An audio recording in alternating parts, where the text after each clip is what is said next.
السلام عليكم ورحمة الله تعالى وبركاته. اللهم صل وسلم وبارك على سيدنا محمد وعلى آله وصحبه وسلم أجمعين آمين. ازيكم حبايبي اخواتي في الله، عاملين ايه؟ يا رب تكونوا بخير.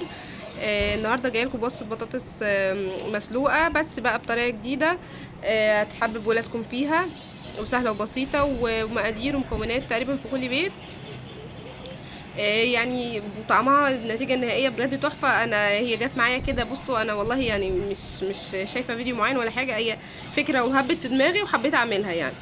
بس تابعوا الفيديو بس عشان نشوف اتعملت ازاي. بصوا هي عاملة آه، بطاطس عاملة زي الشيبس، يعني هي من بره بطاطس مسلوقة بس ليها طعم وتتبيلة معينة، ومن بره ومن جوه سامعين المعلقة كده، سامعين فيها قرمشة رهيبة رهيبة. تابعوا الفيديو معايا عشان نشوف عملناها ازاي. يلا بينا، عايزة اوريكم شكلها.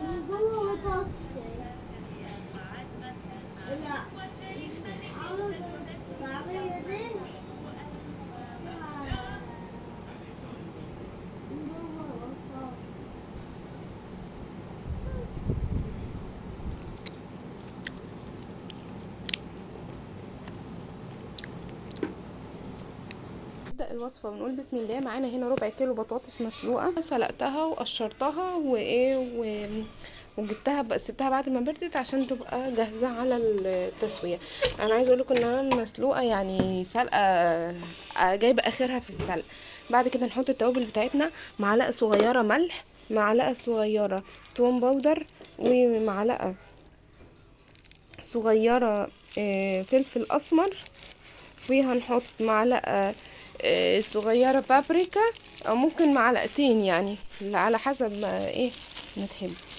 وهنحط معلقة زعتر. تمام. بعد كده هنحط 3 معالق نشا كبار بس مش مليانين، وهنبدأ بقى نقلب كل المكونات دي مع بعض. طبعا الملح براحتك، بس خلي بالك البابريكا اللي احنا حطيناها فيها ملح. هنقلب بقى بايديكي بهراسة باي حاجة، وزي ما قلت لازم البطاطس تكون مهروسة كويس عشان تمسك معاكي.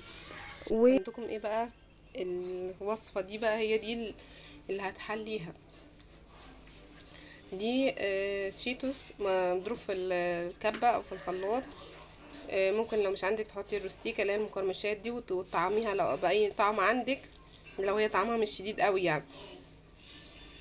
انا اللي عندي كان الكاتشب بتاعها هادي، فرحت مطعماها بالجبنه، عندي طعم جبنه، وحطيت عليها بابريكا فاحمرت وكده. فدي احنا بقى ممكن نعمل ايه دلوقتي؟ نكور البطاطس دي كور ونتبل في دي او نرش عليها ونطبق منها فيها. فانا هعمل الاتنين، انت ليكي حريه الاختيار، عايزه تعملي كده اعملي، عايزه تعملي دي اعملي يعني. انا هحط حبه منها هنا تكون طعمها جواها، وبعد كده ايه هتبلها فيها في الاخر. هنجرب كده ونشوف هنعمل ايه. بعد كده هنكورها كور او نعملها زي ورص كده، ونحطها في النار على زيت سخن غزير، وبعد كده هوريها لكم بعد ما تطلع شكلها عامل ازاي. عايزه اقول لكم على حاجه يا بنات، انت ممكن تبلي ايديكي زيت وانت بتشكليها علشان مش تلزق في ايديكي. وكمان ممكن تحطيها في الفريزر، لما تحطيها في الفريزر هتخليها تمسك معاكي وما تفرشحش منك في الزيت. بس انا عايزه اقول لكم ان انا ما حطيتهاش في الفريزر ولا فرشحت مني في الزيت، والوصفه دي والله ما اتحطت في الفريزر، من الطبق على الخلطه على الزيت على طول كده. النتيجه النهائيه اهي، دي الكميه اللي طالعه حمرا ومقرمشه، ومش عارفه هي ليه طالعه كده بالشكل ده. بصوا اسمعوا الصوت،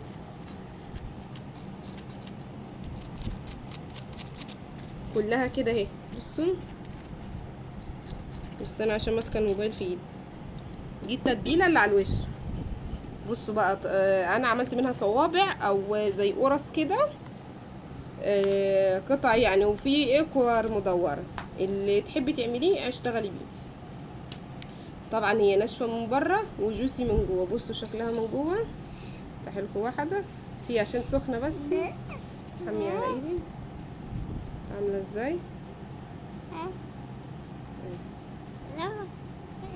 بصوا ما شاء الله مستويه برضو، لان احنا زي ما قلنا بعد ما بنولع عليها على نار يعني بتخش في زيت غزير، وبعد كده بتهدي النار شويه، بيبقى على نار وسط كده عشان تستوي براحتها. اهي والطعم خطير، خطيرة بجد، جربوها وعلى ضمانتي. وحطيت بقى ممكن لو عايزة تحطي اي صوصات، كاتشب، باربيكيو، مايونيز، مستردة، اي حاجة. بصوا الصوابع اهي برضو ايه طرية من جوه. ممكن تحطي موتزاريلا معاها. انا مش عارفة والله، الصور ظلمها بجد، يعني التصوير ظالمها. هي على فكرة حمرا من جوه ومن بره، مش عارفة هي هنا طالعة زي الفراخ ليه. آه ايه رأيكم بقى؟ انا كده اكون خلصت الوصفة. اتمنى انها تكون عجبتكم واستفدتوا منها. وعجبك الفيديو مش تنسي بقى تحطي لي اللايك الحلو زيك، وتشتركي في القناه لو مش مشتركه فيها او اول مره تشوفيني، وفعلي زرار الجرس عشان يوصلك مني كل جديد. واستنوني فيديو جديد. والسلام عليكم ورحمه الله تعالى وبركاته.